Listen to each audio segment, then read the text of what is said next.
반갑습니다. 오늘은 사순절에 딱 반을 채우는 날입니다.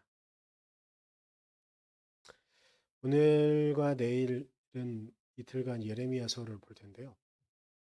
개인적으로 저는 예레미야를 선지자들 중에서는 가장 좋아하는 그런 선지자이기도 하지만 이런저런 생각들보단 제가 좋아하고 뭐 이런 이야기들보단 우리가 예레미야를 통해서 무엇을 발견할 수 있는지 그것들을 좀 기대하면서 오늘 내일 우리가 말씀을 좀 만날 수 있었으면 좋겠습니다. 오늘 볼 예레미야서는 17장 5절부터 10절까지의 말씀입니다. 우리 같이 보도록 하겠습니다. 나 주가 말한다.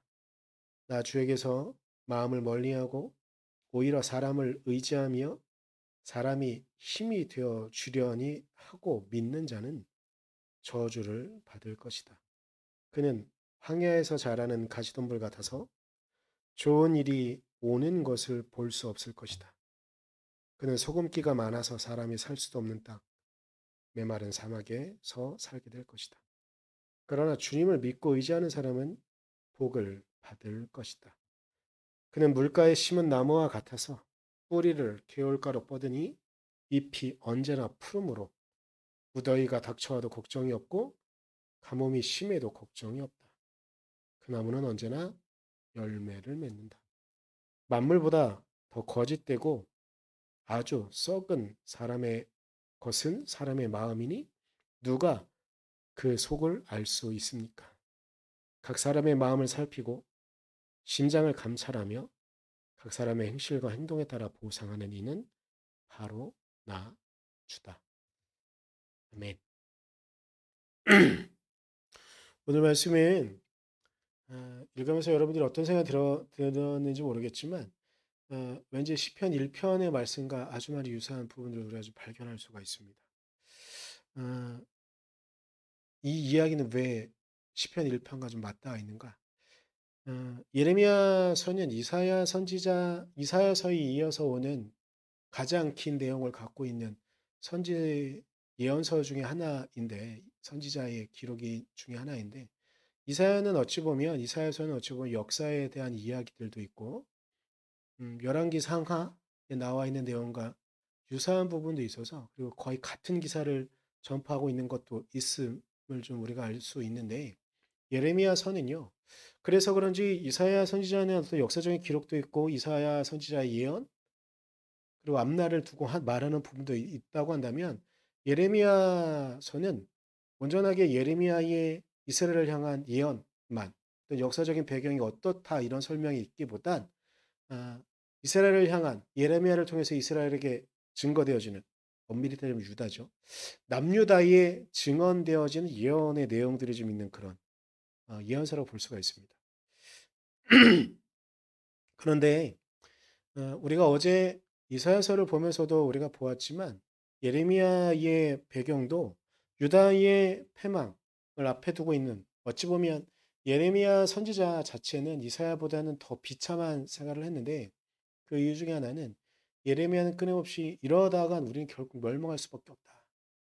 희망을 말하는 예언자도 있었지만 그는 거짓 예언자다 이렇게 주장했지만 사람들은 자기가 듣고 싶은 이야기만 듣다 보니까 예레미야는 마른 우물에 던져져서 오랜 세월 동안 있기도 했고 감옥에 갇혀 있기도 했고 그리고 그의 죽음은 그는 유대 땅에서 죽기를 원했는데 그는 유대 땅에서 죽지도 못했고 이집트에 음, 귀족들이 도망을 갈 때 뭐 후위를 도모하기 위해서 도망을 갈 때 예레미야의 말이 맞았으니까 예레미야를 끌고 가기도 하고 그는 시작부터 끝까지 그리고 예레미야서 내용 안에 수없이 많은 아픈 이야기들 하나님 왜 나에게 말씀을 주십니까? 라거나 이런 이야기들이 있는 정말 눈물 나는 그런 예언자이죠. 그래서 정말 힘든 시기를 보냈던 그 예언자는 하나님 앞에 우리가 순결해야 함을 하나님께서는 우리를 어떤 마음으로 지켜보고 계신가에 대한 이야기를 하고 있는 것인데 그러다 보니까 오늘 17장 5절부터 8 절까지 이어지는 내용은 어찌 보면 시편 1 편의 말씀을 좀 다시 되뇌이는 것 같은 그런 말씀들을 합니다. 그래서 우선은 예레미야는 시편 1 편과 다른 순서로 말하고 있는 것 중에 하나는 악한 사람들에 대한 이야기를 먼저 하세요. 사람의 힘을 의지하려고 하는 사람들, 그러니까 이사 예레미야의 말을 그대로 빌린다고 한다면 5 절에 "사람이 힘을 주려니 하고 믿는 너는 저주를 받을 것이다."라고 이야기하는 거예요. 근데 여기서 예레미야가 왜 이렇게 이야기하냐면 예레미야는 그 당시에 주변에 있는 상황들을 좀 봤어요. 아시리아, 바빌론, 이집트에서 막 등거리를 하면서 '우리가 어떻게 하면 살아날까.'라는 궁리 속에서 이집트에서 기웃거리다가 '아 여기는 힘이 너무 쇠잔해졌네. 아시리아에다 해야 되나?' 이런 과정 가운데 근데 마지막 가장 큰 위기를 처하게 할 국가는 바빌론이었는데 이게 왕이 헛된 꿈을 꾸는 거예요. '내가 정치를 어떻게 하고 외교를 어떻게 하면 우리가 살아날 수 있을 것이다.' 근데 예레미야의 뜻은 명확했어요. '아니 그럴 수 없다. 우리의 죄가 쌓이고 쌓이고 쌓여서 이제 더 이상 하나님께서 우리를 보호하지 않으신다.' 그런데 이 사람들은 예레미야의 말처럼 그대로 그러고 있는 거예요. '사람이 힘을 주려니 주변에 있는 다른 국가가 우리에게 힘을 주려니 다른 주변에 있는 국가가 이런 정세들 때문에 우리를 이용하려고 우리에게 쪼금의 더 국가가 유지될 수 있는 기간을 주려니 믿지만 그런 너는 저주를 받을 수밖에 없다라고 말하는 거예요. 유다의 죄가 이제 끝까지 차올랐다. 이제 더 이상 해소할 수 있는 방법이 없다. 하나님은 우리에게 완벽한 멸망을 주실 것이고 그런데 여기에서 끝까지 믿음을 갖고 살아남아 있는 자들이 믿음을 저버리지 않고 하나님께서 분명히 그분의 약속을 회복시키실 것이라는 그 약속을 믿는 자들을 통해서 하나님께서 분명히 우리 민족에게 주신 약속을 성취시켜 주실 것이다. 라는 게 예레미야의 예언이었거든요. 그래서 그렇게 말하는 거예요. "사람이 힘을 주려니 믿는 너는 저주를 받을 것이다." 그러면서 음 주를 의지하는 자가 결국 남을 수밖에 없다. 이 시편 1 편에 있는 말씀과 너무나 유사하죠. 당시 이스라엘의 우상 숭배가 넘쳐나고 있었어요. 너희들의 우리의 마음이 우상을 향해 있는가 아니면 진정 우리가 섬겨야 될 하나님을 향해 있는가? 하나님은 우리를 너무나 잘 아신다고 10 절에서 말하고 있는 거예요. 각 사람의 마음을 살피고 심장을 감찰하며 각 사람의 행실과 행동에 따라 보상하는 이는 바로나 주다. 나에게 말씀을 주시고 너희들에게 이 말을 전하게 하시는 하나님께서는 우리의 모든 것을 알고 계시다고 하시는 거였는데 여기서는 좀 생각해야 될 부분이 있는데 오늘 설교 제목은 마음이긴 하지만 10장에서는 마음에 의해서 심장의 이야기를 해요. 심장을 감찰하며 아, 격가지 같은 지식, 깨알 같은 지식 하나를 말하면 아, 이집트에요. 미라가 많이 발견되잖아요. 미라에 이렇게, 이렇게 사람을 다 죽은 다음에 이 천으로 감은 거죠. 이렇게 한 거죠. 우리는 막 이렇게 산업 움직이는 이런 것들을 상상하긴 하지만 상상하긴 하지만 그런 거잖아요. 근데 이 미라를 이렇게 스캔을 해보거나 초기에는 이제 다 뜯어봤죠. 근데 신기한 게 있었어요. 뭐냐면 심장이 없어요. 근데 왜 심장이 없냐면 고대 중동의 사람들은 사람들의 생각은 머리에서 나오는 게 아니라 심장에서 나온다고 했어요. 그래서 심장을 따로 떼두는 거예요. 왜냐하면 이 사람이 죽었다가 이 왕이 죽었다가 왕이거나 왕족이거나 이런 사람이 죽었다가 그 사람들은 사후 세계에 죽었다가 돌아오는 날을 기대했거든요. 그들을 기대했는데 근데 심장이 있으면 이 사람이 살아 있었을 때 악행을 했거나 선행을 했거나 혹은 그 사람에게 원한이 있던 사람들에게 이 심장이 있으니까 생각을 하고 있잖아요. 기억을 하고 있잖아요. 그러니까 기억을 원래는 이제 기억을 하고 있잖아요. 생각을 하고 있 이렇게 말씀드려야 되는데 고대 중동의 사람들, 이집트를 비롯한 그 주변에 있는 국가들은 기억하고 있다가 이게 뛰기 시작하면 생각이 나오니까 보복하러 온다고 생각했어요. 그래서 그 심장을 뗐던 거예요. 근데 고대 사람들은 정말로 근래에 근대의 과학이 발전하면서나 이제 생각은 머리 안에 있는 뇌로 이것도 동방에서는 상당히 머리라는 부분을 강조했던 부분을 보면 생각이 분명히 머리에서 나온다고 생각했던 것 같긴 한데 하여튼간 하여튼 그 당시엔 그렇게 생각했었어요. 그러니까 여기서 말하는 건 심장을 감찰하며라는 이 말은 너가 무슨 생각을 하고 있는지 하나님은 알고 계신다는 뜻이에요. 그래서 그 하나님은 우리의 행실과 행동에 따라 보상하시는 분이다라고 말씀하고 있는 거죠. 근데 여기서 우리가 잘 생각해야 되는 게 있는데 뭐냐면 우리는 종종 특히 현대를 살아가는 신앙인들이요. 신앙을 아주 막연하게 우리의 일상에 실천해야 되는 우리가 매일매일 생활하면서 해야 되는 우리의 신앙 생활과 연결시키지 못하는 경우가 정말 많이 있어요. 그냥 하나님은 살아계시지 말로는 살아계시고 그냥 일주일에 한 번 세상에서 죄를 짓건 아니면 선행을 하건 주일날 한 번 교회에 가서 결산하는 것처럼 생각하는 경우들이 많이 있어요. 내가 일주일간 악한 일을 한 것보다 선한 일을 많이 했으면 그 주는 성공한 것 같고 만약에 그게 아니고 너무 눈에 띄는 누구에게도 말할 수 없으시지만 죽을 죄를 지은 것 같은 사람이면 그걸 푹 숙이고 누군가 대표 기도할 때 회개 기도를 하면 주님 내가 그렇습니다. 막 이렇게 하는 거. 근데 이 땅을 살아가는 수없이 많은 기독교인들이 그렇게 살아가요. 그런데 이런 사고방식은 이스라엘이 무너질 때의 사고방식과 유사하지 않을까 싶어요. 왜냐하면 그들은 하나님 앞에 나아갈 때만 신실한 척했어요. 일상의 생활 동안은 예레미야가 그렇게 끊임없이 비난하는 너희들 주변에 있는 누군가가 너에게 힘을 빌려줄 걸 생각하느냐? 너는 저주를 받을 것이다. 라고 말하는 그 이유 이야기 속에 모든 답이 들어있는 거예요. 일주일간 그렇게 살아가는 거예요. 우리 주변에 있는 누군가가 우리에게 힘을 주기를 기대하는 거죠.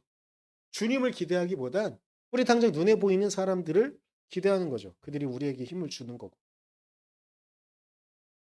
그런데 이 당시에 예레미야가 이 예언을 시작할 당시에 유다는 북이스라엘은 이미 몇백 년 전에 몇백 년은 좀 과하긴 하지만 200년 가까운 시기 전에 멸망했고 이제 남유다만 남아 있는데 위기가 점점 다가오는 거죠. 그래서 주변에 있는 바로 근방에 있는 아시리아가 우리를 도와줄 것처럼 좀 밑에 있는 이집트가 우리를 도와주겠지 라는 기대를 하면서 이렇게 손을 벌립니다. 일주일 내내 그러다가 일상생활을 살아가는 사람들도 주변에 있는 하나님을 모르는 부정한 사람들 이방신을 섬기는 사람들을 향해서 도움의 손을 청합니다. 그러다가 안식일에 대해서 예배 드릴 때만 하나님 앞에 신실한 백성인 척하는 것. 근데 지금 이 땅을 살아가는 수없이 많은 사람들도 그렇게 하고 있지 않나요? 여기 10절에 각 사람의 마음을 살피고 심장을 감찰하며 각 사람의 모든 행실과 행동을 따라 보상하는 이는 바로 나 주다라고 말씀하시는 이유는 우리의 신앙생활이 피상적으로 그저 뜬구름 같은 이야기로만 생각하는 이들을 향해서 그렇지 않다. 우리들의 마음을 보시는 분이 계시고 우리의 심장, 우리의 생각을 감찰하시는 분이 계시고 우리의 일상의 생활들의 행동과 행실을 살피시는 분이 계시다. 너네가 일주일 내내 6일 동안 범죄하다가 안식을 하루에 너네가 하나님 앞에 있는 백성처럼 행동한다고? 하나님이 못 보실 줄 아느냐? 그렇지 않다. 너희들의 일상이 하나님 앞에 그렇게 드러져야 되는 것이다. 우리의 마음을 어디에 두고 있는가를 묻고 있는 거예요. 우리의 마음이, 우리의 심장이, 우리의 행동과 행실이 하나님 따르는 백성으로 이 땅을 살아가고 있는가를 물어보고 있는 것이 오늘 예레미야의 이야기로 봐야 되는 것이죠. 그래서 주님은 우리의 심장, 우리의 마음 안에서 우리와 함께 하시는 분인 거예요. 예수 그리스도께서 이 땅에 오셔서 하나님의 나라가 이 땅에 임했다고 말씀하시는 이유는 그리고 그분이 부활하시고 승천하신 후에 성령을 우리에게 약속하신 이유는 그 성령을 통해서 우리의 마음, 우리의 육체, 우리의 생각, 우리의 일상과 함께 하신다는 거예요. 그런데 그때 우리는 누구의 길을 쫓고 있을까요? 저는 바라기는 예레미야가 오늘 17장 7절과 8절에서 당부하고 있는 이야기, 어찌 보면 시편 1편과도 닮아 있는 이 말씀을 우리의 마음가짐에 좀 새겼으면 좋겠습니다. 그러나 주님을 믿고 의지하는 사람은 복을 받을 것이다. 그는 물가에 심은 나무와 같아서 뿌리를 키울 거로 보더니 잎이 언제나 푸름으로 무더위가 닥쳐와도 걱정이 없고 가뭄이 심해도 걱정이 없다. 그 나무는 언제나 열매를 맺는다. 아, 우리가 살아가는 일상은 음, 정말 만만치 않죠. 어제 연락을 좀 받았는데 저희 어머니가 몸이 좀 많이 또 안 좋대요. 그래서 또 약을 타서 이렇게 있는데, 음, 그리고 제 주변에 있는 형제들도 참 많이 힘들고 어렵고, 저희 장인어른도 요즘 마음도 아프고 힘겨운 시간들, 저희 사모도 몸이 좀 며칠 안 좋아서 끙끙거리고 있고, 참 많이 힘겹고 어려운 시간들, 개인적으로도 그런 시간들을 좀 보내고 있는 것 같습니다. 그런데 그때에도 우리가 주님의 약속을 믿고 의지한다면 주님께서 우리가 헤쳐나갈 길을 우리에게 보여주시는 것은 아닐까. 우리가 예레미야가 경고하고 예레미야가 말했던 것처럼 다른 사람들을 자꾸 찾고 의지하고 쫓아다니고 하는 것이 아니라 우리가 믿음을 저버리지 않고 끝까지 주님의 이끄심을 기대하며 나아간다면 그 하나님은 우리를 저버리지 않으시고 우리를 당신의 뜻으로 이끌어 주시지 않으실까. 아니, 이미 그렇게 우리를 이끌어 주고 계시는 것은 아닐까요? 그래서 다시 한번 7절 8절을 좀 보고 싶습니다. 그러나 주님을 믿고 의지하는 사람은 복을 받을 것이다. 그는 물가에 심은 나무와 같아서 뿌리를 개울가로 뻗으니 잎이 언제나 푸르므로 무더위가 닥쳐와도 걱정이 없고 가뭄이 심해도 걱정이 없다. 그 나무는 언제나 열매를 맺는다. 우리가 주님을 믿음으로 그 주님의 약속을 믿음으로 우리가 맺을 수 있는 열매, 믿음의 열매를 맺을 수 있는 우리의 마음으로 그분의 말씀을 따라가고 우리의 마음속에 우리와 함께하고 계시는 예수 그리스도의 그 은혜를 의지하며 그 은혜가 결코 우리를 내버려 두지 않을 것이라는 기대를 갖고 주님께서 우리를 이끌어 주실 것이라는 기대를 갖고 아니 오늘도 우리를 이끌어 주고 계신다는 확신을 갖고 지금 이 순간도 그리고 앞으로 살아갈 삶의 순간들도 살아갈 수 있는 우리가 되어지기를 간절히 소망합니다. 기도하겠습니다. 주님, 우리의 마음에 주님을 모시기를, 우리의 마음에 주님의 은혜를 모시기를, 주님, 우리를 지켜주셔서 우리가 온전히 아버지의 은혜 가운데, 하나님의 말씀 가운데 거하게 하시고, 물가에 심기운 나무처럼 뿌리를 주님께 뻗어 당신께서 공급해 주시는 그 영양분을 먹고 살아갈 수 있는 우리 되어지도록 주님, 우리를 이끌어 주시옵소서. 감사드리며 예수님의 이름으로 기도드렸습니다. 아멘.